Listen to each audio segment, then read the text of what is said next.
بانو قدسیہ لکھتے ہیں کہ محبت چھلاوا ہے، اس کی اصل حقیقت بڑی مشکل سے سمجھ آتی ہے۔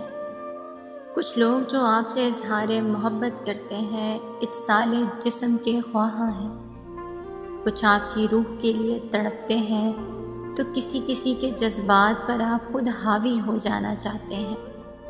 کچھ کو سمجھ سوچ ادراک کی سمتوں پر چھا جانے کا شوق ہوتا ہے۔ محبت چھلاوا ہے، لاکھ روپ بدلتی ہے، اسی لیے لاکھ چاہو ایک آدمی آپ کی تمام ضرورتیں پوری کر دے یہ ممکن نہیں، اور بالفرض کوئی آپ کی ہر سمت ہر جہت کے خلا کو پورا بھی کر دے تو اس بات کی کیا گارنٹی ہے کہ آپ اس کی ہر ضرورت کو ہر جگہ ہر موسم اور ہر عہد میں پورا کر سکیں گے۔ انسان جامد نہیں، بڑھنے والا ہے، اوپر دائیں بائیں، اس کی ضروریات کو تم پابند نہیں کر سکتے۔